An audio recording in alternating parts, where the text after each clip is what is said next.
మన మధ్య దేవుని సన్నిధి కాంతి, ఆ సన్నిధి కాంతి మనకు తీసుకొని వచ్చేటటువంటి బాధ్యత గురించి మీతో ఈరోజు పంచుకోవాలి అని అనుకుంటున్నాను.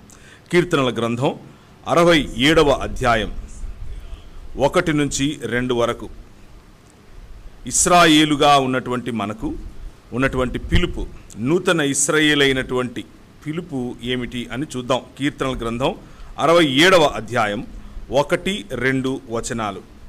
దేవుని వాక్యం చెప్తుంది, భూమి మీద నీ మార్గము తెలియబడినట్లును అన్యజనులందరిలో నీ రక్షణ తెలియబడినట్లును దేవుడు మమ్మును కరుణించి మమ్మును ఆశీర్వదించునుగాక.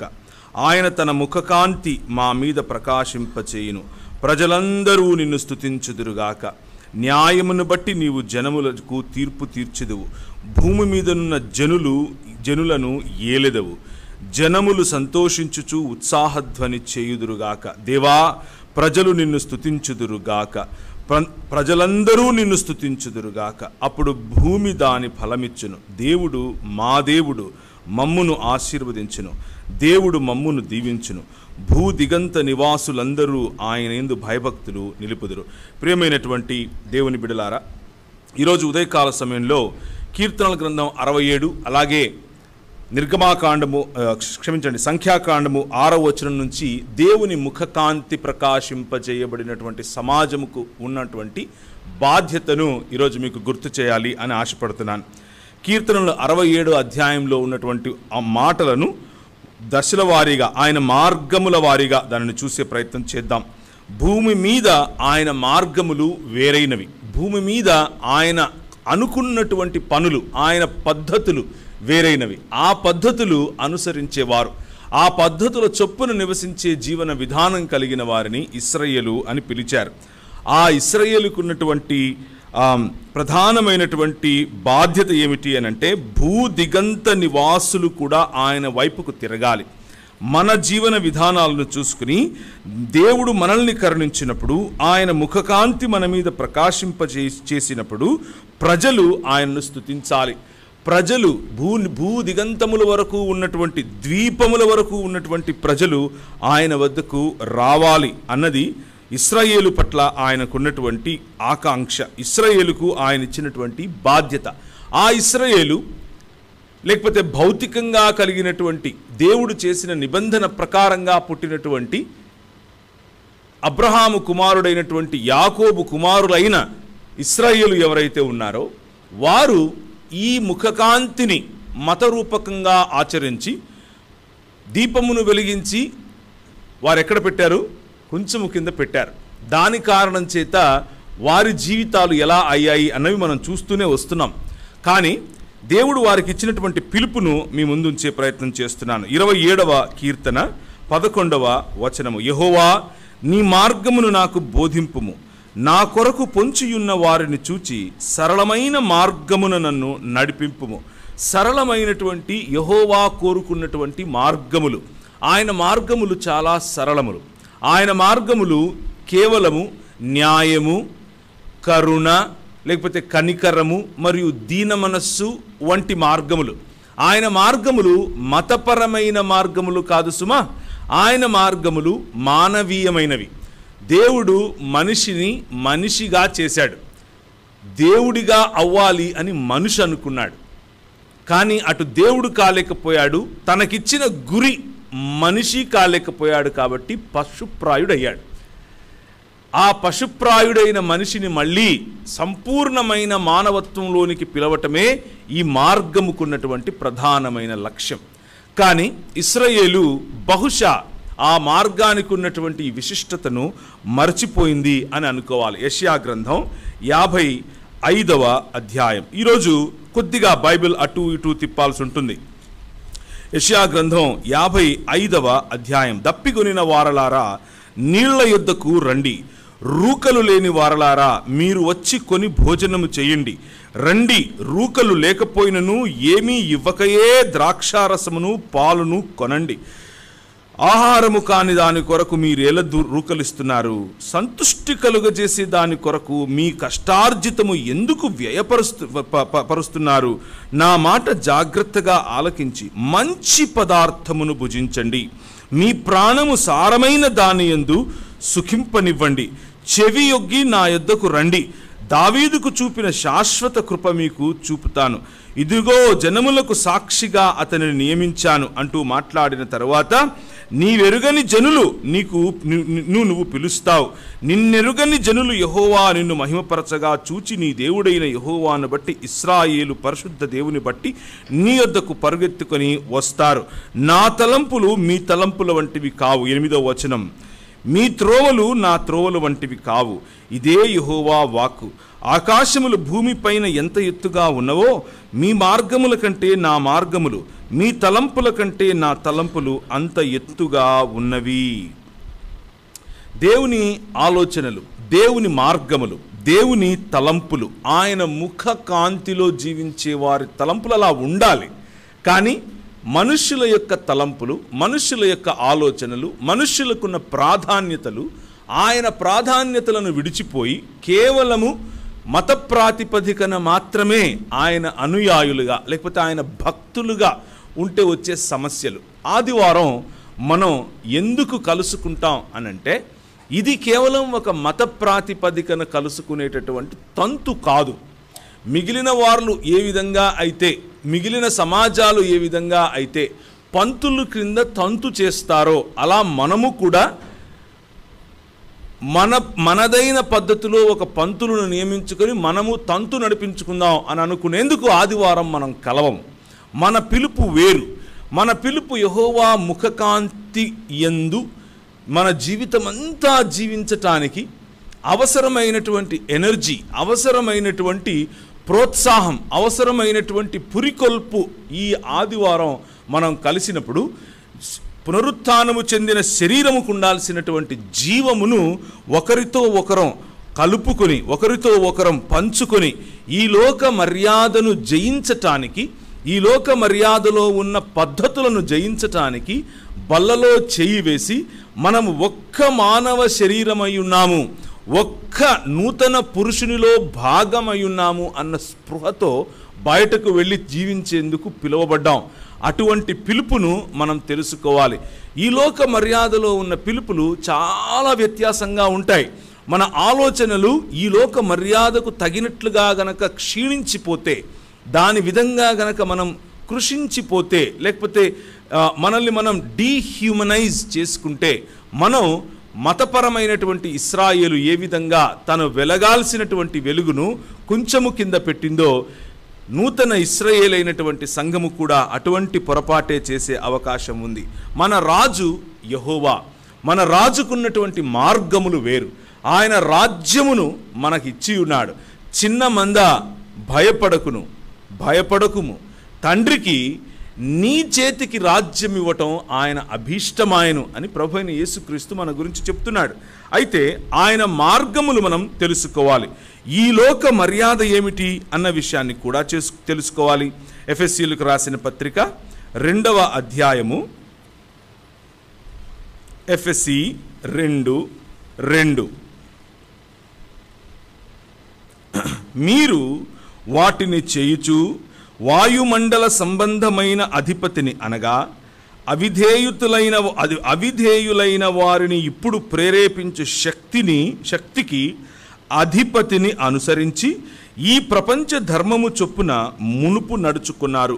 మనము క్రీస్తులో కట్టబడక ముందు ఏ పారంపర్యాచారములనైతే చేశామో, మనము క్రీస్తు అనే రాజు యొక్క రాజ్యములోనికి రాకముందు ఆయన పట్ల విశ్వాస్యత, ఆయన పట్ల దాన్ని ఏమంటారు అనంటే ఆయనే రాజు అన్నటువంటి ఒడంబడికలోనికి రావటం, ఆ పౌరసత్వంలోనికి రావటం, అలిజెన్స్ అని ఇంగ్లీష్లో పిలుస్తారు.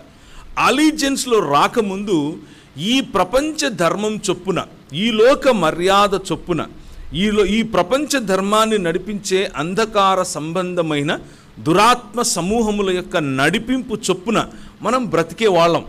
దాని కారణంగానే మనలో ఉన్న క్వాలిటీస్, మనలో ఉన్నటువంటి ఆలోచనలు ఈ లోక మర్యాద రకంగానే ఉంటాయి. ఎలా?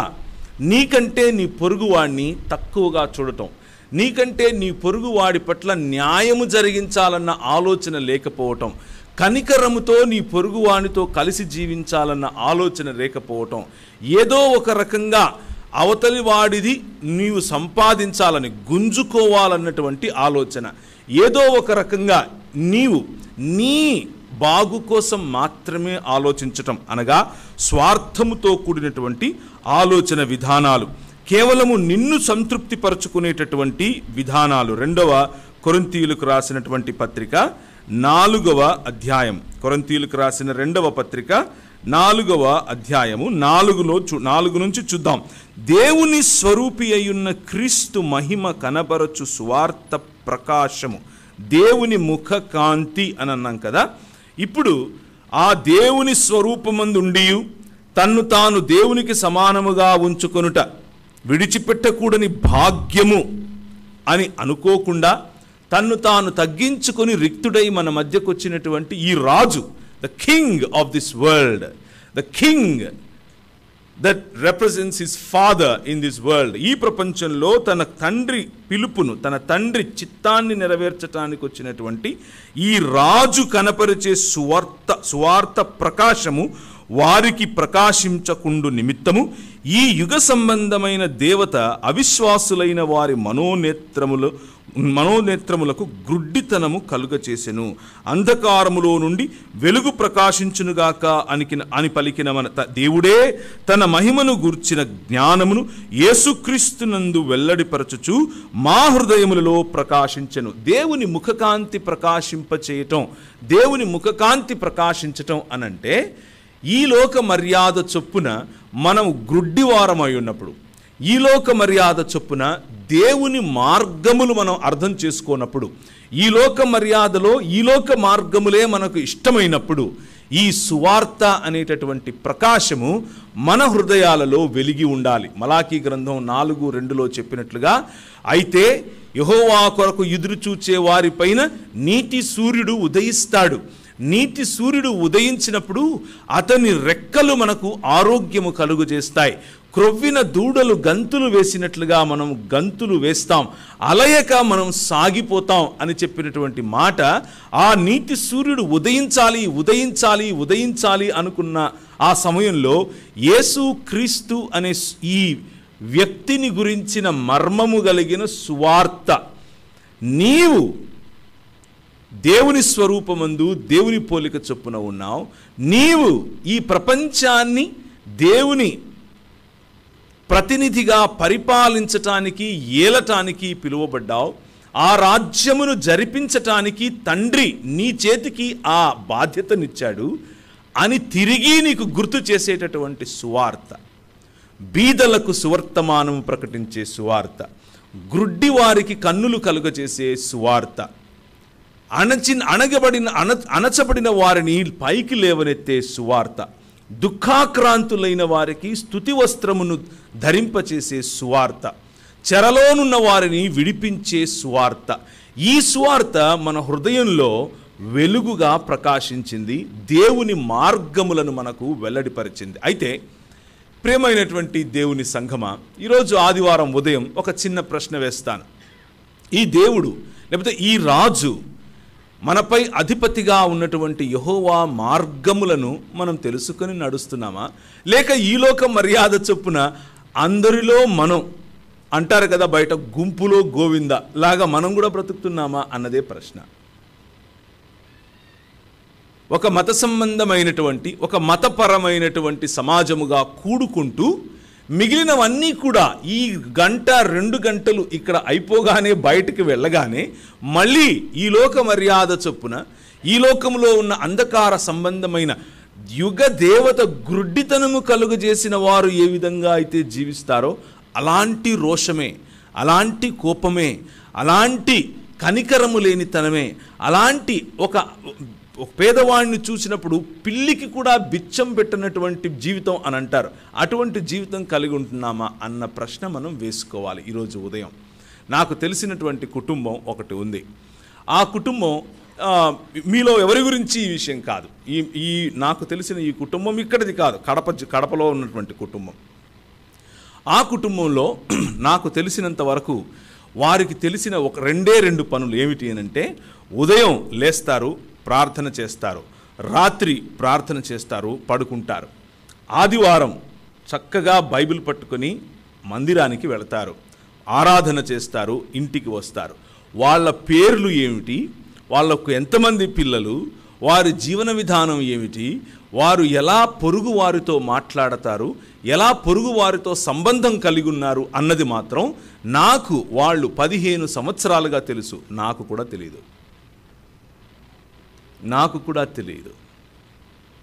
భక్తి గల జీవితం కేవలం నీకు మాత్రమే ఆ భక్తిని పెట్టుకొని జీవించే జీవితం, పొరుగువాడి పేరు సైతం తెలుసుకోలేనటువంటి జీవితం, పొరుగువారి జీవితంలో ఎలాంటి కష్టం, ఎలాంటి సంతోషం, ఎలాంటి ఆనందం, ఎలాంటి ఇబ్బందులు, ఎలాంటి ఇక్కట్లు జరుగుతున్నాయి అని తెలుసుకొని వాకబు చేయలేనటువంటి మార్గము ఈ మార్గం కాదు.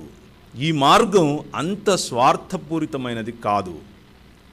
ఈ మతాన్ని ఈ మార్గములోనికి జొప్పించే ప్రయత్నం చేయకండి. అది మనకు మంచిది కాదు. మనం పిలువబడింది ప్రకాశమానమైనటువంటి జీవితంలోనికి, మనం పిలువబడింది మనము దేదీప్యమానమైన ఈ దీపపు స్తంభముగా నిలబడినప్పుడు అనేకులు దీపములు దూరము నుంచి కూడా ఈ వెలుగును చూసి యెహోవా వైపుకు ఆకర్షింపబడటానికి మనం పిలువబడ్డాం.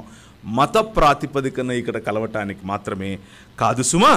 ఇంకొక మాట మనం చూసి ముందుకు వెళదాం.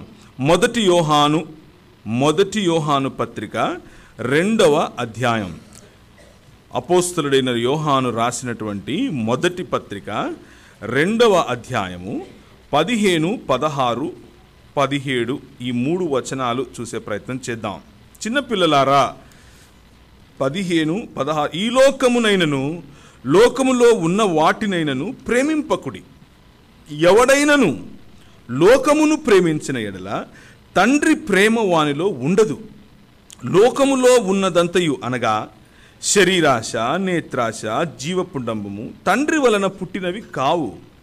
అవి లోక సంబంధమైనవే.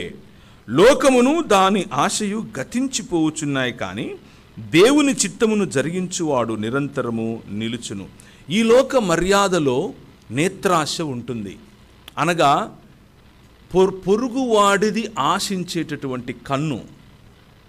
నేత్రాశ ఉంటుంది, అనగా మన కళ్ళకు ప్లెజర్ ఇచ్చేటటువంటి, మన కళ్ళకు ఇంకా చూడాలి అనేటటువంటి సంతోషాన్ని ఇచ్చేటటువంటి ఆకర్షణతో కూడినటువంటి ఆలోచన. ఇందులో అందం రాదు సుమా. దేవుడు చేసిన అందం మనం చూడొచ్చు. ఎంతవరకు అనంటే దేవుడు పర్మిట్ చేసినంత వరకు, ఈ రాజు పర్మిట్ చేసినంత వరకు. ఈ లోక మర్యాదలో అందం అన్న పేరు మీద బూతును చూడటం ఈ లోక మర్యాద. అందం అన్న పేరు మీద అవతలి వారికి ఇబ్బంది కలిగించే విధంగా ఒకరిని చూడటం అన్నది ఈ లోక మర్యాద. మన కళ్ళు ఎలా ఉన్నాయి? మన శరీరానికి దీపమైన ఈ కళ్ళు దేవుని చేత పిలువబడిన, దేవుని ముఖకాంతిలో జీవించేటటువంటి సమాజమైన మీ కళ్ళు వేటిని చూస్తున్నాయి? దేన్ని చూస్తే ఆశపడుతున్నాయి? నీకు లేని దేవుడిచ్చినటువంటి ఇల్లు ఉన్నప్పటికీ నీకు లేనటువంటి ఇల్లు, అనగా నీ పొరుగువాడికున్నంత పెద్ద ఇల్లు లేదే అన్న ఆశలో ఏమైనా బ్రతుకుతున్నావా? ఈరోజు ఉదయం ఆలోచించాలి. ఆ ఆశతో ప్రభు దగ్గరికి వచ్చి ఆయనను గొణుగుతున్నావా, సణుగుతున్నావా? అది ఈ లోక మర్యాద. నీ శరీరాశ, అవతలి వాడి కంటే శ్రేష్ఠుడను అని చూపించుకునే శరీరాశ, నీ శరీరాన్ని నలగొట్టుకోమని ప్రభు పిలుస్తూ ఉంటే, రాజ్యం కోసం నీ శక్తిని ఒడ్డమని ప్రభు పిలుస్తూ ఉంటే, నీ శరీరాన్ని కేవలం నీ స్వయం తృప్తి కోసం వాడుకునేటటువంటి ఆలోచన, ఈ లోకంలో చేసే ఆలోచన అదే ఆశలో నువ్వు ఉన్నావా ఈరోజు ఉదయకాల సమయంలో అన్నది ప్రశ్న. మనం ఈ లోక మర్యాద చొప్పున బ్రతకవలసిన వాళ్ళము కాదు. ఈ లోక మర్యాద కాదు. మన మార్గము యేసు క్రీస్తు యొక్క మార్గము. మనం పిలువబడినటువంటిది మతంలోనికి కాదు, మార్గములోనికి, ఒక జీవన విధానంలోనికి. అది కింగ్డమ్ వే, అనగా దేవుని రాజ్యమునకు సంబంధించిన మార్గములోనికి మనం పిలువబడ్డాం. అపోస్తలుల కార్యము 9వ అధ్యాయం అపోస్తలుల కార్యములు 9వ అధ్యాయం 2వ వచనం. ఈ మార్గమందున్న పురుషులనైనను స్త్రీలనైనను కనుగొనిన ఎడల వారిని బంధించి యెరూషలేమునకు తీసుకొని వచ్చుటకు దమస్కులోని సమాజముల వారికి పత్రికలిమ్మని అడిగాడు. ఎవరు? సౌలు. ఈ మార్గమందున్న వారిని, ఇది ఎప్పుడూ కూడా అపోస్తలులు కానీ వారి చుట్టుపక్కల ఉన్నవారు కానీ లేకపోతే యూదా తెగకు చెందిన వారు కానీ దీన్ని ఒక మతంగా చూడలేదు. దీన్ని ఒక ఉద్యమంగా చూశారు, ఒక మార్గంగా చూశారు, ఒక నూతన మానవ జీవన విధానంగా చూశారు. ఆ నూతన మానవ జీవన విధానమే మనము ఈరోజు అనుసరించాల్సినటువంటి, లేకపోతే మనం అనుసరిస్తున్నటువంటి మన రాజైన క్రీస్తు యొక్క అనుసరణ. 24వ అధ్యాయము అపోస్తలుల కార్యములు 24వ అధ్యాయము 14వ వచనము. ధర్మశాస్త్రమందు ప్రవక్తల గ్రంథములందు వ్రాయబడి ఉన్న ఎన్ని నమ్మి నీతిమంతులను అనీతిమంతులను పునరుత్థానము కలగబోవుచున్న వీరు నిరీక్షించినట్టు నేను కూడా దేవుని యందు నిరీక్షణ ఉంచి వారు మతభేదమని పేరు పెట్టి ఈ మార్గము చొప్పున నా పితరుల దేవునిని సేవించుచున్నానని తమరి ఎదుట ఒప్పుకొనుచున్నాను. ఎవరి ఎదుట మాట్లాడుతున్నాడు అనంటే రాజు ఎదుట నిలబడి మాట్లాడుతున్నాడు. ఈ మార్గాన్ని ఈ లోక సంబంధమైన వాళ్ళు లేకపోతే మత సంబంధమైన వాళ్ళు ఏమంటారంటే మతభేదం, ఒక of shoot of a religion అని పిలుస్తారు. కానీ నా మార్గం అది కాదు సుమా. నా మార్గము ప్రేమ మార్గము. మనము పిలువబడినటువంటి మార్గము ప్రేమ మార్గము. ద వే ఆఫ్ గాడ్, ఇది దేవుని మార్గము. 18వ అధ్యాయం అపోస్తలుల కార్యములు 18వ అధ్యాయం 26వ వచనం. 18వ అధ్యాయం 26వ వచనం. ప్రిస్కిల్ల అకుల విని అతనిని చేర్చుకొని దేవుని మార్గము మరిపూర్తిగా అతనికి విశదపరచిరి. అలెగ్జాంద్రు అనేటటువంటి వ్యక్తి మతం తెలుసుకున్నాడు, బాప్తిసం తెలుసుకున్నాడు, కానీ దేవుని మార్గం ఇంకా తెలుసుకోలేకపోయాడు. కేవలం మతంలో ఉంటే సరిపోదు, దేవుని మార్గాన్ని నువ్వు తెలుసుకోవాలి అని అలెగ్జాంద్రును తన ఇంట చేర్చుకొని అకుల మరియు ప్రిస్క ఆయనకు నేర్పారు.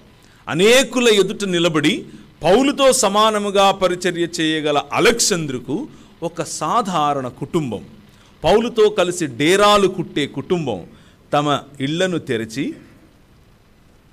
తమ ఇంట్లో అతిథి సత్కారాలు చేస్తూ ఆయనకు బోధించారు ఈ మార్గాన్ని. ఈ మార్గము సంబంధాలకు సంబంధించిన మార్గం. ఈ మార్గము భజనకు భక్తికి ఆగిపోయే మార్గం కాదు. ఈ మార్గము అంతకు మించినదై ఆయన మార్గాలు మరియు మన మార్గాల మధ్య వ్యత్యాసం ఒకసారి చూద్దాం. ద కింగ్స్ వే ప్రేమ, మనం సెల్ఫ్లెస్గా ఉండేటటువంటి లేకపోతే నన్ను నేను ఉపేక్షించుకుంటూ సాక్రిఫిషియల్గా అనగా త్యాగపూరితంగా దేవుని కోసం జీవించాలి అన్నది ఈ రాజ్యంలో ఉన్నటువంటి మార్గం అయితే, ద వేస్ ఆఫ్ మెన్ అంటే ఈ లోక మర్యాద చొప్పున ఉన్నటువంటి మార్గం ఏమిటి అని అంటే సెల్ఫ్ సెంటర్డ్నెస్. నేనే అన్నటువంటి ఆలోచన, ముందు నేను, మధ్యలో నేను, ఆఖరిలో నేను అన్నటువంటి సెల్ఫ్ సెంటర్డ్నెస్. ఈ సెల్ఫ్ సెంటర్డ్నెస్ మరియు పర్సనల్ గెయిన్, వ్యక్తిగతంగా నేను ఎలా లాభపడతాను అనేటటువంటి ఆలోచన, లేకపోతే వ్యక్తిగతంగా వచ్చేటటువంటి సుఖం, ప్లెజర్, ఇది దేవుని రాజ్య జీవన విధానానికి మరియు ఈ లోక మర్యాదకు ఉన్నటువంటి వ్యత్యాసం. నీ జీవితంలో ఈరోజు ఉదయం ఈ ఆదివారపు ఉదయకాలం నేను ప్రశ్నిస్తున్నాను, what way are you following? మీరు అనుసరిస్తున్నటువంటి మార్గం ఏమిటి? సెల్ఫ్లెస్నెస్సా, నిస్వార్థమైనటువంటి జీవన విధానమా, లేక ఈ లోక మర్యాదలో ఉన్నట్లుగా సెల్ఫ్ సెంటర్డ్ స్వార్థపూరితమైనటువంటి నిన్ను నువ్వు తృప్తిపరచుకునేటటువంటి జీవన విధానమా? రెండవ మాట జస్టిస్ అనగా న్యాయము. ఈ దేవుని రాజ్య విధానము it promotes justice and fairness, treating individuals justly. నీ పొరుగు వాడితో, నీ సమాజంలో ఉన్న వాళ్ళతో, నీ చుట్టుపక్కల ఉన్న వాళ్ళతో న్యాయమును జరిపించేటటువంటి ఆలోచన ఈ రాజ్య జీవన విధానపు ఆలోచన, ఈ మార్గము నేర్పించే ఆలోచన. ఈ లోక మర్యాద ఏం నేర్పిస్తుంది? నీ సొంత ఇంట్రెస్ట్, నీకు కావలసిన వాటిని జరిపించుకోవటం కోసమే జస్ట్ న్యాయాన్ని ప్రభావితం చేస్తుంది. నీకు మంచి జరిగితే అదే న్యాయం అన్న ఆలోచనలో నువ్వు ఉంటావు. అది ఇన్ఈక్వాలిటీని అనగా అసమానతను పెంపొందిస్తుంది. అలాగే ఎక్స్‌ప్లాయిటేషన్, నీ దగ్గర పని చేసేవాడి దగ్గర నువ్విచ్చే జీతము కంటే ఎక్కువగా పని చేయించుకుని, నువ్విచ్చే రూకల కంటే వాడిని బానిసగా చూసేటటువంటి ఆలోచన ఈ లోక మర్యాద చేస్తుంది. మన ప్రభువు అటువంటి వాడు కాదు. మన ప్రభువు సమయం, నువ్వు ఉదయం 9 నుంచి పని చేసినా, మధ్యలో 12 గంటలకు పనికి వచ్చినా, ఆఖరికి 3 గంటలకు పనికి వచ్చిన ఆయన సమానమైనటువంటి వేతనాలు ఇచ్చేటటువంటి దేవుని రాజ్య విలువలు కలిగినటువంటి వాడు మన ప్రభువు, మన రాజు. ఆ రాజు బిడ్డలం. మన జీవన విధానంలో మన పొరుగువాడి పట్ల మనం చూపిస్తున్నటువంటి ప్రేమ, మన సమాజంలో మనం కనబరుస్తున్నటువంటి న్యాయము ఎలా ఉంది అని మనం సరిచూసుకోవటం కోసం ఈరోజు ఉదయం మిమ్మల్ని ప్రోత్సహిస్తున్నాను. మూడవదిగా కనికరము, ఎంకరేజింగ్ ఫర్గివ్నెస్, ఒకరినొకరు క్షమించుకునేటటువంటి అలవాటు. అలాగే కంపాషన్, అవతలి వారిని చూసినప్పుడు హృదయం కరిగిపోయేటటువంటి స్థితిలో నువ్వు ఉన్నావా, లేకపోతే నాకు ఎందుకులే అని దాటిపోయే మత ప్రాతినిధ్యంలో బ్రతుకుతున్నావా అన్నది ప్రశ్న. కరిగిపోయే హృదయం గనక నీ జీవితంలో ఉంటే నువ్వు దేవుని రాజ్య నివాసివి. కరిగిపోయే హృదయం కాక కఠినమైన హృదయం నువ్వు కలిగి ఉంటే నువ్వు దేవుని రాజ్య నివాసములో లేదా దేవుని రాజ్యంలో ఉన్నాను అని భ్రమపడుతున్నావు. ఇంకా నీ హృదయములో నీతి సూర్యుడు బహుశా ఉదయించలేదేమో. కేవలం మత ప్రాతిపదికన ఈ యేసు మతం స్వీకరించావేమో అని చెప్పాల్సి వస్తుంది. ఎందుకంటే ప్రభు దగ్గరికి ఒకసారి వచ్చి అడిగినప్పుడు వారి ఫలములను బట్టి మీరు వారు తెలుసుకొందురు అని ప్రభు అన్నాడు. మేము ఎలా, how do we know that somebody belongs to you or somebody doesn't belong to you? నీకు చెందినవారు నీకు చెందని వారు అని తెలుసుకోవటం ఎలా అనంటే వారి ఫలములను బట్టి మీరు వారిని తెలుసుకుంటారు అని చెప్పాడు. మొదటగా how do you love your people? నీవు నీ పొరుగువాణ్ణి, నీ సాటి మనిషిని ప్రేమించే పద్ధతి నువ్వు ఆయన వాడివా కాదా అని చెబుతుంది. నువ్వు సాటి మనిషి పైన చూపించేటటువంటి కనికరం నువ్వు ఆయన వాడివా కాదా అని చెబుతుంది. నువ్వు ఈ సమాజంలో జరిగించాలనుకుంటున్నటువంటి న్యాయం నువ్వు ఆయన వాడివా కాదా అని చెబుతుంది. కంపాషన్, కనికరము, హ్యూమిలిటీ చాలా ప్రాధాన్యమైనటువంటి, చాలా ముఖ్యమైనటువంటి క్యారెక్టర్. హ్యూమిలిటీ, నీ తగ్గింపు. గర్వముతో కూడి చాలా ఉబ్బిపోయి కొంతమంది మాట్లాడుతూ ఉంటారు. చాలా హెచ్చుగా తమను తాము ప్రజెంట్ చేసుకుంటూ ఉంటారు. అది గొప్పతనం అనుకుంటారు. క్రైస్తవ సమాజములో మనల్ని మనం హెచ్చించుకునే తావు లేనే లేదు. యెహోవా ముఖకాంతి మన మీద పడితే మనం ఎంత పాపులమో ముందు అర్థమవుతుంది. త్రొవ్వుతున్న కొలది పెరుగు తరగదున పాపరాశి, ఇవ్వీధముగా చెడిపోతిని అని పాట రాశాడు. యెహోవా ముఖకాంతిలో బ్రతకటం అనంటే, క్రీస్తును పోలిన సువార్త మన హృదయాలలో వెలగటం అనంటే, మన హృదయం ఎంత పాపముతో నిండి ఉందో తేరి చూడగలగటం, స్పష్టంగా దాన్ని గ్రహించగలగటం. అలా కనిపించినప్పుడు సాటి మనిషి కంటే నిన్ను నువ్వు హెచ్చించుకోవటం చాలా కష్టం. సాటి మనిషికున్న సుగుణాలనే నువ్వు చూసే ప్రయత్నం చేస్తావు. ఈరోజు ఉదయం ఇంకొక పిలుపును నేను ఇస్తున్నాను. మీరెవరితో అయినా మాట్లాడినప్పుడు, మీరెవరితో అయినా కలిసినప్పుడు, మీరెవరితో అయినా సంభాషిస్తున్నప్పుడు వారి గురించినటువంటి మాట ఒకటి చెబితే దానికి 10 రెట్లు మీ గురించి మీరు చెప్పుకుంటున్నారు అని అంటే మీరు బహుశా ఇంకా ఈ రాజును ఎరగలేదు. మీరు బహుశా ఇంకా ఈ రాజుతో చేయి కలపలేదు. మీరు బహుశా ఇంకా ఈ రాజుతో అలిజెన్స్లోనికి రాలేదు, మతంలోనికి వచ్చారు. అది ఈ లోక మర్యాద చొప్పున ఉండే మతం. దాని వలన లాభం లేదు. ట్రూ హ్యూమిలిటీ, నిజంగా తగ్గింపు, నిజమైన తగ్గింపుతో జీవించేటటువంటి జీవన విధానం, అది బట్టల ద్వారా రాదు. చాలామంది ఇలా స్టేట్మెంట్స్ ఇస్తూ ఉంటారు, నేను కేవలం తెల్ల బట్టలే వేసుకుంటాను బ్రదర్, రక్షింపబడినది మొదలుకొని ఇప్పటి వరకు వేరే రంగు వేసుకోలేదు. ఆ తెల్ల బట్టలలో గర్విస్తున్నాం, అది తగ్గింపు కాదు. మా సంఘములో అసలు మేము ఎంత నిష్టగా ఉంటామంటే ప్రతి శుక్రవారం మేము అసలు భోజనం అలా ముట్టుకొని కూడా ముట్టుకోం బ్రదర్. భోజనం ముట్టుకోకపోవటంలో నువ్వు గర్విస్తూ ఉంటే, అది నీకు తగ్గింపు కాకుండా హెచ్చు నేర్పుతూ ఉంటే, బహుశా నీకు ఇంకా ఈ రాజును గురించినటువంటి క్వాలిటీస్ అర్థమవ్వలేదు. దేవుని ముఖకాంతి మీ మీద ఇంకా పడాల్సినంత, చూపించాల్సినంత, వెలగాల్సినంత వెలుగులో నువ్వు ఇంకా రాలేదేమో. మరొక మాట ఫర్గివ్నెస్. మనం చేసేటటువంటి ప్రార్థన, పరలోకమందున్న మా తండ్రి నీ నామము పరిశుద్ధపరచబడునుగాక అనే ప్రార్థనలో నా పొరుగువాడి అపరాధములు నేను క్షమించిన ప్రకారము నా అపరాధాన్ని నువ్వు క్షమించు అని పిలిచేటటువంటి పిలుపు. అలా చేసిన ప్రార్థన మనదే. These are all basics, right?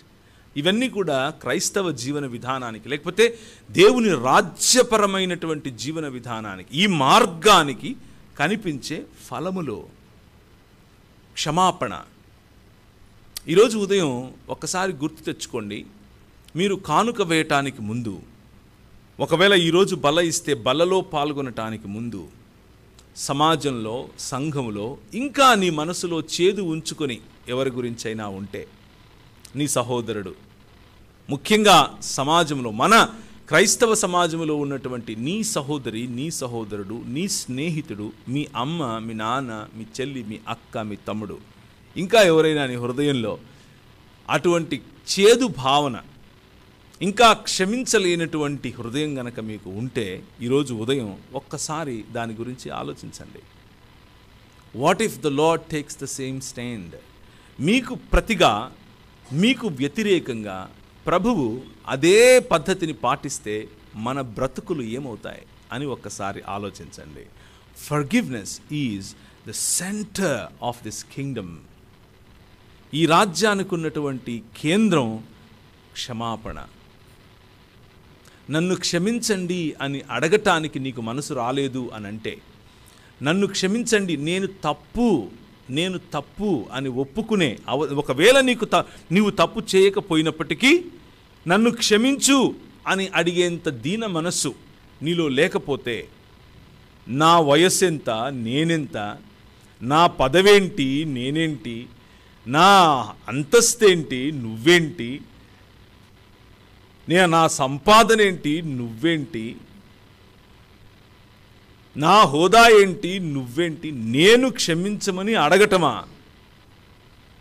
అని గనక ఇలాంటి ఆలోచనలు నీలో ఉంటే, నువ్వు ఇంకా ఈ రాజును కలుసుకోలేదు, నువ్వు ఇంకా ఈ రాజు యొక్క రాజ్యంలో భాగం కాదు.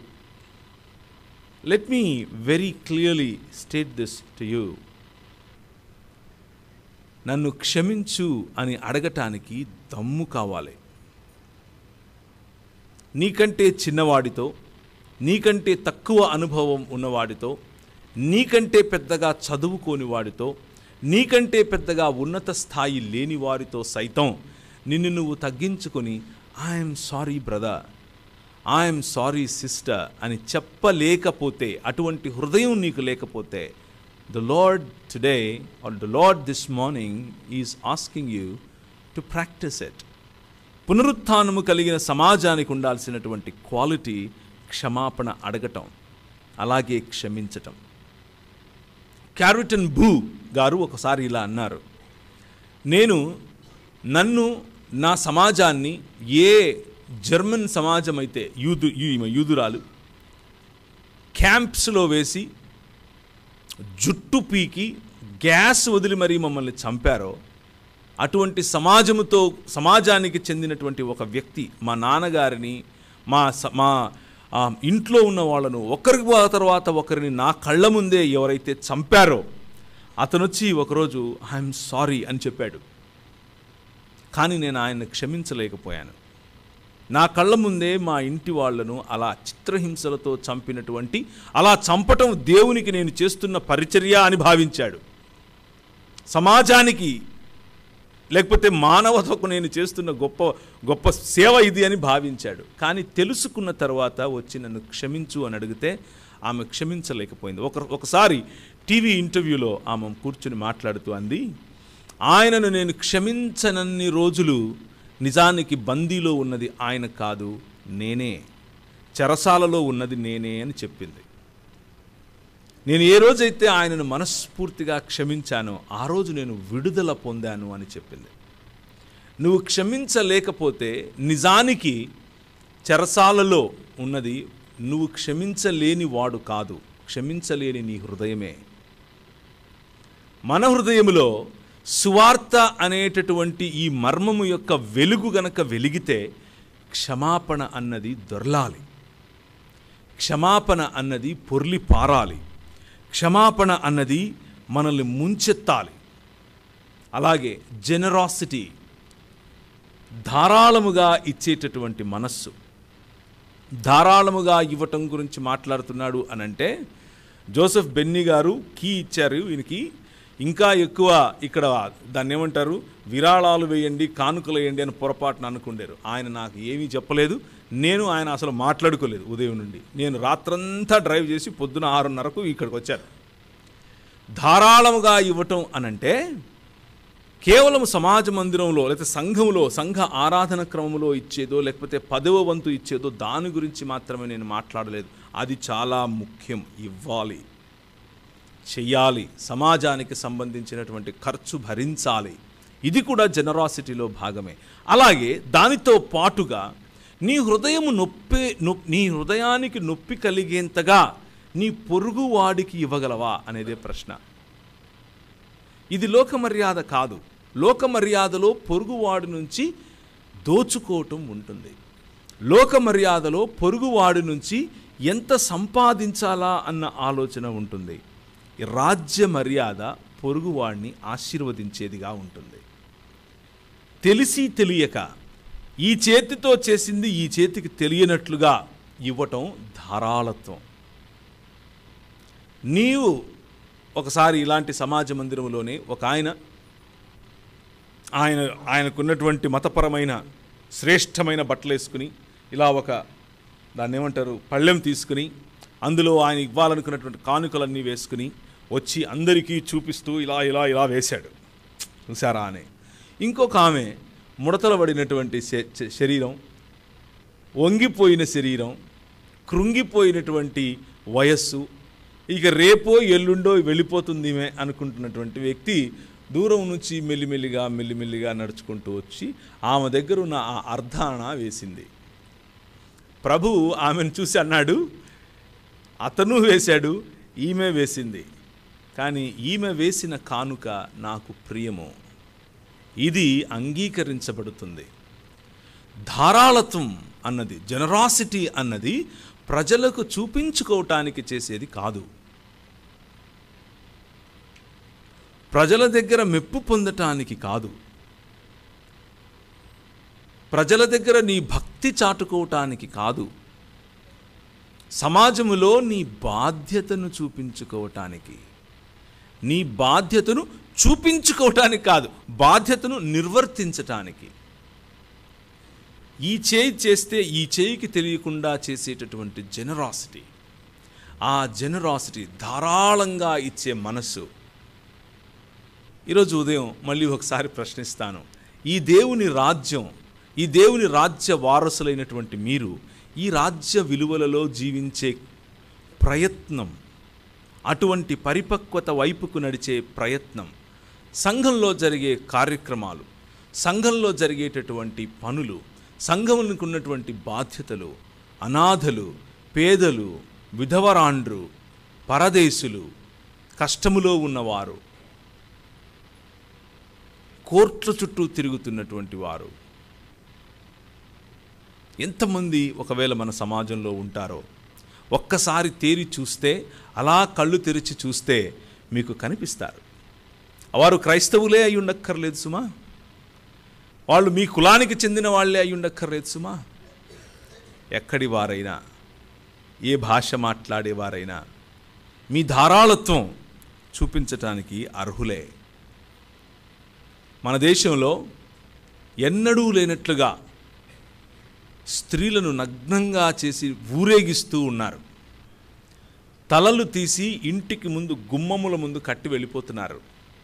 కేవలం ఒక జాతికి చెందినవారు అన్న కారణం చేత, మణిపూర్ అనే ప్రాంతంలో. మన ధారాళత్వం అలాంటి సమయాల్లో బయటపడే అవకాశం ఉంది. దేవుడు మనకు అటువంటి పిలుపును ఇచ్చాడు. మనం వెలిగినప్పుడు, మనము దేదీప్యమానమైన దీపస్తంభముగా నిలుచుకున్నప్పుడు దూరమునున్న దేశముల సైతం ఆయన గుణ లక్షణాలు తెలుసుకుంటారు. మనల్ని అంధకారములో నుంచి ఆశ్చర్యకరమైన వెలుగులోనికి పిలిచిన వాడి గుణాతిశయములను ప్రచురము చేయుటకై మిమ్మును రాజులైన యాజక సమూహముగాను ఏర్పరచబడిన సమాజముగాను మనల్ని పిలిచాడు. ఇది మన పిలుపు. పునరుత్థానము చెందినటువంటి, పునరుత్థాన జీవన విధానంలోనికి వచ్చినటువంటి క్రైస్తవ సంఘమా, భక్తి భజన వరకు ఆగిపోతే కొంచెము కింద పెట్టిన దీపం అవుతాం. భక్తి భజన చేస్తూనే దాటి బాధ్యత వైపుకు, మానవులను మళ్ళీ మానవత్వం వైపుకు పిలిచే మార్గము వైపుకు, నువ్వు మనిషివి అన్న స్పృహను సమాజంలో ప్రతి మనిషికి కలుగజేసే మార్గము వైపుకు తిరిగితే మనం నూతన ఇశ్రాయేలు అవుతాం. నూతన ఇశ్రాయేలు ఫలించాల్సిన విధంగా మనము ఫలిస్తాం. ఈ విషయాన్ని జ్ఞాపకం చేసుకోండి. చివరిగా ఈ దేవుని రాజ్యములో నివసించే వారికి ఉండాల్సినటువంటి క్వాలిటీ, యూనిటీ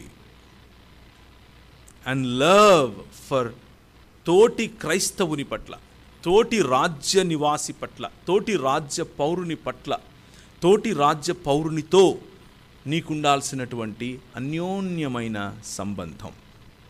యోహాను రాసిన మొదటి పత్రిక 1 జాన్ మొదటి అధ్యాయము, యోహాను రాసిన మొదటి పత్రిక మొదటి అధ్యాయము. ఆయనతో కూడా సహవాసము గలవారని చెప్పుకొని చీకటిలో నడిచిన ఎడల, 5 కూడా చదువుదాం. మేము ఆయన వలన విని మీకు ప్రకటించు వర్తమానమేమనగా, దేవుడు వెలుగై ఉన్నాడు, ఆయన యందు చీకటి ఎంత మాత్రము లేదు, ఆయన ముఖ ప్రకాశము అందుకే వెలుగు అని అన్నారు, ఆయన ప్రకటించే సువార్తను అందుకే వెలుగు అని అన్నాడు. ఆయనతో కూడా సహవాసము గలవారమని చెప్పుకొని చీకటిలో నడిచిన ఎడల మనం అబద్ధమాడుచు సత్యమును జరిగింపకుందుము. అయితే ఆయన వెలుగులో ఉన్న ప్రకారము మనము వెలుగులో నడిచిన ఎడల మనము అన్యోన్య సహవాసము గలవారమై ఉందుము. వెలుగులో నడవటం అనంటే, ఈ సువార్తకు సంబంధించిన వెలుగులో నడవటం అనంటే అన్యోన్య సహవాసము కలిగి ఉండటం. అప్పుడు ఆ అన్యోన్య సహవాసం అన్నది సంభవించినప్పుడు ఆయన కుమారుడైన యేసు క్రీస్తు రక్తము, అప్పుడు ఆయన కుమారుడైన యేసు రక్తము ప్రతి పాపము నుండి మనలను పవిత్రులనుగా చేయును. మన పవిత్రతకు, మన సంపూర్ణ మానవత్వం వైపుకు నడిచే ఈ ప్రయాణం కేవలము సహవాసముతో మాత్రమే సాధ్యం. నాకు సమాజముతో పని లేదు, నాకు సహవాసముతో పని లేదు, నేను నా దేవుడు అని అనుకుంటే వెలుగులో నడుస్తున్నాను అన్న భ్రమలో నువ్వు ఉన్నావు. An isolated Christian is not a Christian at all. నిన్ను నువ్వు ఐసోలేట్ చేసుకుంటూ బ్రతుకుతూ ఉంటే, నీకు వాక్యోపదేశము చేసి నిన్ను ప్రభువులో కట్టినటువంటి వారిని జ్ఞాపకము కూడా చేసుకోలేని పరిస్థితిలో నువ్వు ఉంటే, హెబ్రీయులకు రాసిన పత్రిక, హెబ్రీ పత్రిక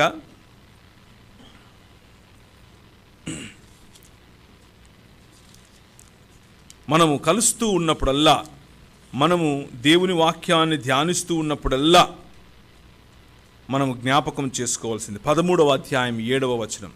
మీకు దేవుని వాక్యము బోధించి మీ పైన నాయకులుగా ఉన్న వారిని జ్ఞాపకము చేసుకొని వారి ప్రవర్తన ఫలమును శ్రద్ధగా తలంచుకొనుచు వారి విశ్వాసమును అనుసరించుడి.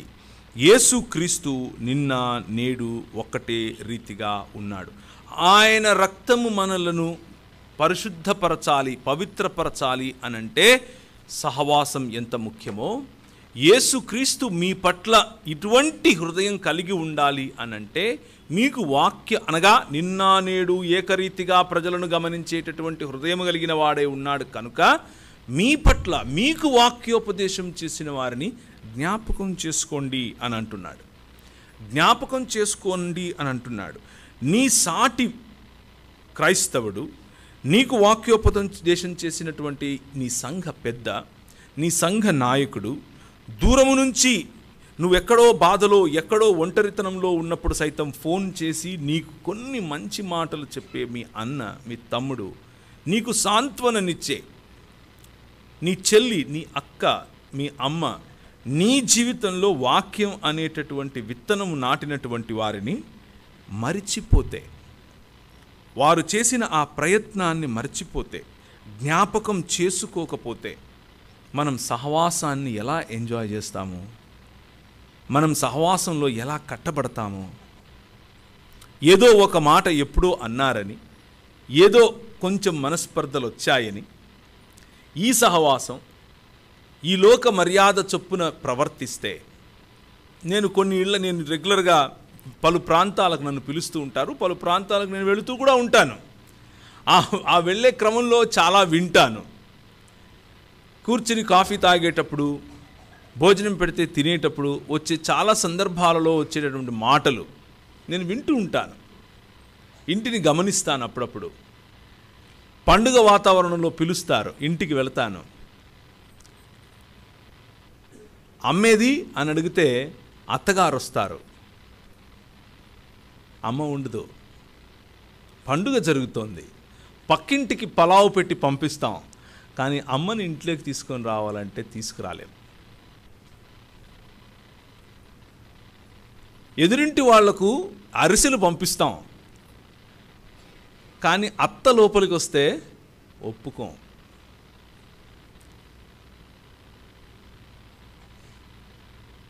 ఎక్కడో ఉండేవాడికి ఫేస్బుక్లో happy Christmas, happy birthday, happy new year వగైరా వగైరా వగైరా పెడతాం. మన ఇంటి ఎదురుగా ఉండే మన సడ్డకుడు ఆడితో నాకేంటి అంటాం. బ్రదర్స్, సిస్టర్స్, ఈ జీవన ప్రమాణం, ఈ జీవన విధానం ఈ లోక సంబంధమైనది కాదు. అన్యోన్య సహవాసము కోసం పిలువబడిన వాళ్ళం, ఒక్కటే జీవించటం కోసం పిలువబడిన వాళ్ళం. ఒక్కటే జీవించటం నేర్చుకోని సమాజం ఎప్పటికీ కూడా అది it cannot seek the kingdom of God. దేవుని ఆశీర్వాదములను పొందుకోవటానికి ఆ సమాజానికి అర్హత వెళ్ళిపోతుంది. మత్తయి సువార్త 6వ అధ్యాయం 33వ వచనం. ఈ సువర్తమానము మీ హృదయంలో గనక వెలిగితే, దేవుని ముఖకాంతి గనక మీ హృదయంలో గనక వెలిగితే, దేదీప్యమానమైనటువంటి దీపపు స్తంభముగా మీరు గనక జీవిస్తే ఏం చేస్తారు అనంటే, 6వ అధ్యాయము 33వ వచనము దేవుని వాక్యము చెప్తున్నట్లుగా, ఇవన్నీ మీకు కావలనని మీ పరలోకపు తండ్రికి తెలుసును. ఏవి? వస్త్రములు, తిండి, ఏం చేయాలి, కెరియర్, నీ ప్రాణము, నీ ఎదుగుదల వగైరా వగైరా వగైరా. అన్నీ ఆయనకు తెలుసు. కేవలం నీ గురించి నువ్వు ఆలోచించుకుంటే అది ఆయనకు తెలుసు. ఆయన ఎప్పుడైనా ఇస్తాడు, నీకు ఇచ్చేస్తాడు ఆయన. అది పెద్ద సమస్య కానే కాదు. నీకేంటి, ఆయన అందరి కోసము వర్షం కురిపిస్తున్నాడు కదా, ఆయన అందరి కోసము ఆశీర్వాదాలు ఇస్తున్నాడు కదా. భౌతికంగా ఆయన తండ్రి, ఆయన అందరికీ చేస్తాడు. కానీ రిన్యూడ్, నూతనపరచబడిన సమాజము నువ్వు, నూతనపరచబడిన దేవుని యొక్క రాజ్యములో దేవుని రాజ్య పౌరునిగా ఉన్న నువ్వు, నీ బాధ్యత, నీ పిలుపు ఏమిటి అనంటే, ఇవన్నీ మీకు కావాలనని మీ పరలోకపు తండ్రి తెలియను కానీ మీరు ఆయన రాజ్యమును నీతిని మొదట వెతకండి, అప్పుడు ఇవన్నీ వస్తాయి. రేపటిని గూర్చి చింతించొద్దు, రేపటి దినము దాని సంగతులను గూర్చి చింతించును. ఏ నాటి కీడు ఆ నాటికి చాలు. నువ్వు చింతించి అవతలి వారికి లేకపోతే నీకు నువ్వు కీడు చేసుకుంటున్నావు. రేపటి గురించి కూడా ఈరోజే ఎందుకు రా కీడు, వద్దులే, రేపటి కీడు రేపటికి వస్తుందిలే. ఈ రోజుకు you seek the kingdom of God. మనం ఇంతవరకు మాట్లాడుకున్నటువంటి qualities, generosity, love, unity, humility, conscious humility, forgiveness, ఇవి కోర్ కాన్సెప్ట్స్. ఇవి మన జీవితాల్లో కనిపించాల్సినవి. చాలా బాధతో ఈ మాట చెప్తున్నాను. మనం ఇలా హెచ్చించుకోవటంలో, మతపరమైనటువంటి డంబాలకు పోవటంలో, చూపించుకునే విధంగా ఇవ్వటంలో విరాళాలు, మనం లోకాన్ని మించిపోతున్నాం. జాగ్రత్త పడాలి. ఈ ఆదివారపు ఉదయకాలమున మనము పునరుత్థాన సమాజము అన్న విషయాన్ని మీకు జ్ఞాపకం చేస్తున్నాను. యెహోవా వెలుగు ప్రకాశింపజేసినటువంటి సమాజము అని మీకు జ్ఞాపకం చేస్తున్నాను. మన రాజు, ఆయన రాజ్యము ఇంతకు మించిన మహా గొప్పదైనటువంటి రాజ్యము అన్న విషయం మీకు జ్ఞాపకం చేస్తున్నాను. మత్తయి సువార్త 16వ అధ్యాయము. ఈ రాజు రాజ్యములో ఉన్నటువంటి మార్గము మనల్ని మనం 24వ వచనం, 16వ అధ్యాయం 24వ వచనం. అప్పుడు యేసు తన శిష్యులను చూచి, ఎవడైనను నిన్ను వెంబడింపగోరిన ఎడల నన్ను వెంబడింపగోరిన ఎడల తన్ను తాను ఉపేక్షించుకోవాలి, తన సిలువనెత్తుకొని నన్ను వెంబడించాలి అని అంటున్నారు. సంఘాలలో, మన సమాజంలో ఇటువంటి బోధ, మనల్ని మనం ఉపేక్షించుకోవాలి అన్న ఆలోచనే ఈ మధ్య కనిపించడం లేదు. యెహోవా వైపుకు తిరగటం అనంటే నన్ను నేను హెచ్చించుకోవటం అనుకుంటున్నారు. యెహోవా మార్గం అనంటే ఆశీర్వాదములతో మాత్రమే కూడింది అని అనుకుంటున్నారు. యెహోవా వైపుకు తిరగటం అనంటే కేవలం హక్కులు అని అనుకుంటున్నారు. బాధ్యతల యొక్క ఆలోచన, మనల్ని మనం విస్మరించుకునే బాధ్యత ఉంది. ప్రతి దినము మన సిలువను మనం ఎత్తుకోవాలి అన్న ఆలోచనను క్రైస్తవ సమాజం మరచిపోతోంది అన్న బాధ కూడా ఉంది. అవతలి వారు కాలు రువ్వితే నేను 2 కాళ్ళు దువ్వుతాను అన్న ఆలోచన. అవతలి వారు ఒక మాట అంటే నేను మత్తయి సువార్త 23వ అధ్యాయంలో నీ పొరుగు వాడిని ప్రేమించమని పిలిచినటువంటి పిలుపు. ఇది ఈ రాజు మార్గం. ఈ లోక మర్యాద పొరుగువాడిని ప్రేమించమని నేర్పదు. పొరుగువాడిని ప్రేమించే ఈ ఆలోచనను తీసుకుని మార్టిన్ లూథర్ కింగ్ జూనియర్ నల్లజాతి ప్రజలకు విమోచన కలిగించాడు. ఈ పొరుగువాడిని ప్రేమించాలి అన్న ఆలోచన తీసుకుని ఈ దేశంలో గాంధీ మహాత్ముడయ్యాడు. ఈ పొరుగువారిని ప్రేమించాలి అన్న ఆలోచన తీసుకుని మండేలా గారు సౌత్ ఆఫ్రికాను విమోచించారు. పొరుగువారిని ప్రేమించాలి అన్న ఒకే ఒక్క ఆలోచనను తీసుకుని డెస్మండ్ టూటు గారు ఈ సౌత్ ఆఫ్రికాలో తెల్లజాతికి నల్లజాతికి మధ్య జరిగే యుద్ధాన్ని ఆపగలిగాడు. 1970, 1960లలో జరిగినటువంటి ఉదంతం ఇది. డెస్మండ్ టూటు గారు, తెల్లజాతి ప్రజలు నల్లజాతి ప్రజలు ఒకరినొకరు కాల్చుకొని, కోసుకొని, పొడుచుకొని చచ్చిపోతారు. రేడియోల్లో అనౌన్స్ చేస్తున్నారు. ఇలా ఎప్పుడు జరుగుతుందో కానీ మారణహోమం జరుగుతుంది. కానీ పొరుగువాడిని ప్రేమించాలి అన్న ఒకే ఒక్క ఆలోచనను ఇంటింటికి తిరిగి చెప్పాడు, ఇంటింటికి తిరిగి గుర్తు చేశాడు. That's all. ఈరోజు మొత్తం అక్కడంతా సుభిక్షత ఉందని నేను చెప్పను, కానీ మారణ హోమం లేకుండా చేశాడు డెస్మండ్ టుటు గారు. రాజ్యాలను సైతం కదిలించగల ఈ ప్రేమ, రాజ్యాలను సైతం కదిలించగల ఈ పొరుగువాడి పట్ల బాధ్యత మనము నేర్పిందే సమాజానికి, కానీ బాధాకరం మన మధ్యనే లేకుండా పోయిందా అన్న ఆలోచన. ఆ పొరుగువాడు ఎవరు అని ప్రశ్నిస్తే ప్రభు అన్నాడు, మతపరమైన వాళ్ళు వచ్చారు, చూశారు, నేను మందిరానికి వెళ్తున్నాను, నేను తాకకూడదు అని అనుకున్నారు.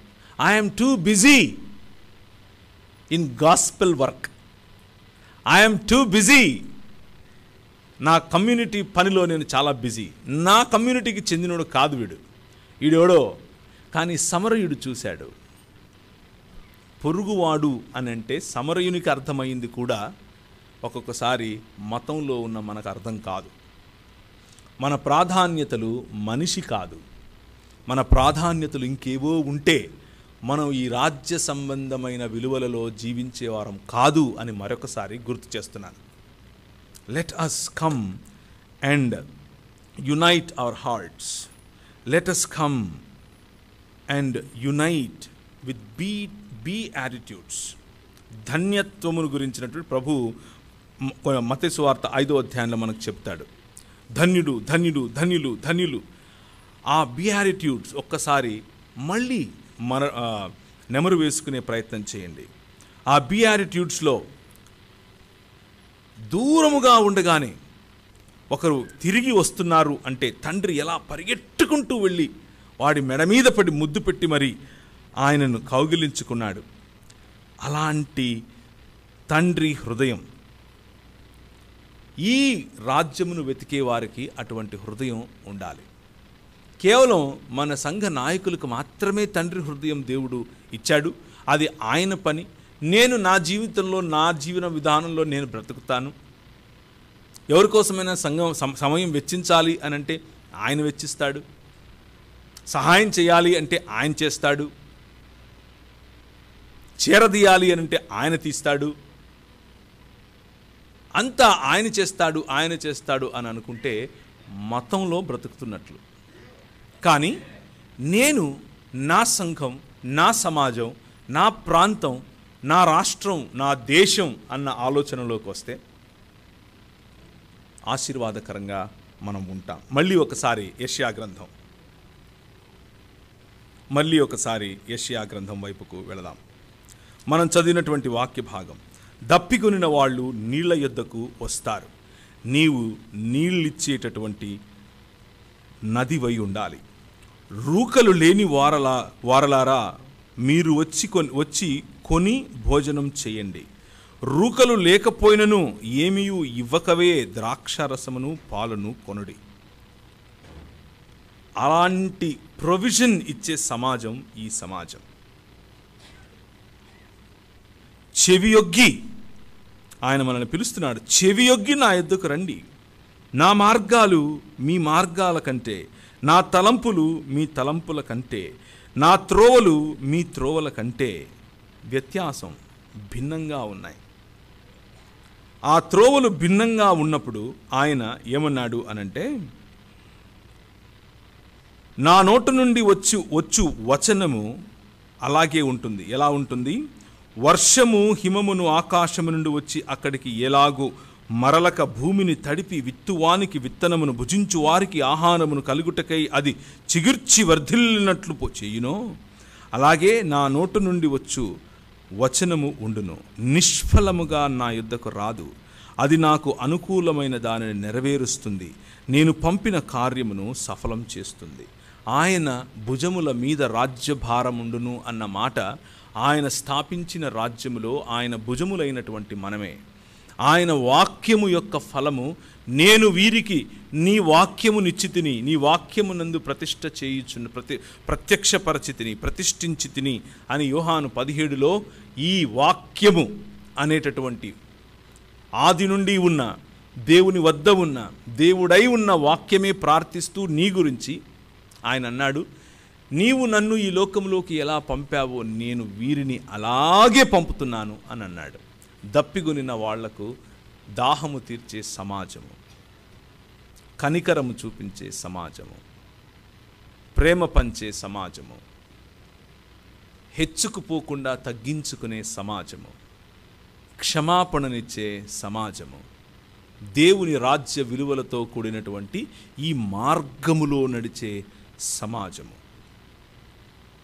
ఇవి ఈరోజు ఆదివారం, ఈ ఆదివారపు ఆలోచనలు. ఈ ఆదివారపు ఆలోచనలను ఒక్కసారి గనక మన జీవితాల్లో నెమరు వేసుకుంటే, ఎప్పుడైతే మన జీవితంలో ఈ ఫలములు ఫలిస్తున్నామో అప్పుడు దేవుని ముఖకాంతిలో బ్రతుకుతున్నాం. కోరం దేవ్ అని పిలుస్తారు. దేవుని ముఖకాంతిలో బ్రతకటం అంటే అదే. దేవుని ముఖకాంతిలో మనం వర్ధిల్లటం అంటే అదే. మళ్ళీ ఒకసారి సంఖ్యాకాండం 6వ అధ్యాయం. ఆయన విడిచిన మాటలు, ఆయన వాక్యములో ప్రతిష్ఠించినటువంటి సమాజం, మన బాధ్యత అదే. ఫలింపచేయటం, విస్తరింపచేయటం, అభివృద్ధి చెందించటం, అభివృద్ధి చేత భూమిని నిండించటం. మన కోసం కాదు. Church is the only organisation that exists for the benefit of others or its non members. సంఘము మాత్రమే ఈ ప్రపంచంలో ఏకైక సమాజం. అది సంఘ సభ్యుల కోసం బ్రతకదు, సంఘములు లేని వారి కోసం ఉనికిలో ఉంటుంది, పరితపిస్తుంది, బ్రతుకుతుంది. That is our calling. Jehovah మోషేకు ఇలాగ సెలవిచ్చాడు, నీవు అహరోనుతోనూ అతని కుమారులతోనూ ఇలాగ చెప్పాలి, మీరు ఇశ్రాయేలీయులను ఇలా దీవించాలి. యెహోవా నిన్ను ఆశీర్వదించి నిన్ను కాపాడునుగాక. యెహోవా నీకు తన సన్నిధి కాంతి ప్రకాశింపజేసి నిన్ను కరుణించునుగాక. యెహోవా నీ మీద తన సన్నిధి కాంతి ఉదయింపజేసి నీకు సమాధానమును కలుగుజేయునుగాక. ప్రార్థన చేద్దాం. కృపగలిగిన తండ్రి, నీ సన్నిధి కాంతి, నీ ముఖ కాంతి మా వైపుకు, మా జీవితాలలో, నీ సువార్త కాంతి మా హృదయాలలో ప్రకాశింపచేయమని ప్రార్థిస్తున్నాం. చాలాసార్లు ప్రభువా, సెల్ఫ్ సెంటర్డ్నెస్, కేవలము స్వార్థముతో మేము మా జీవితాలను జీవిస్తూ ఉంటాం. కానీ నీ రాజ్యము మాకు ఏం కావాలి అని వెతుక్కోవటం కాదు, కానీ అవన్నీ తండ్రి అయిన దేవునికి తెలుసు.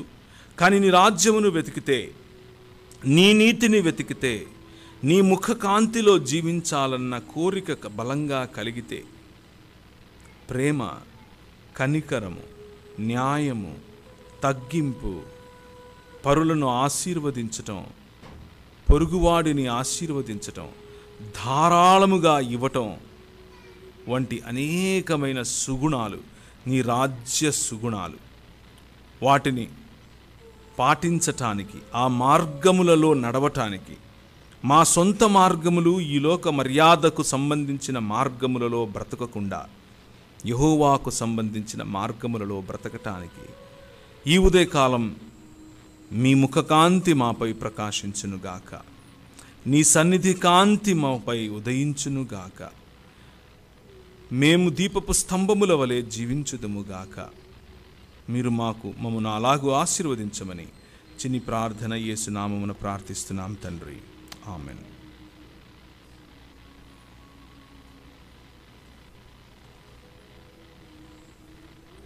దేవునికి మహిమ కలుగునుగాక. హల్లెలూయా. దేవుని బిడ్డలారా, మరి చక్కని అర్థమయ్యే భాషలో, అర్థమయ్యే రీతిలో మనకు దేవుడు ఒక మంచి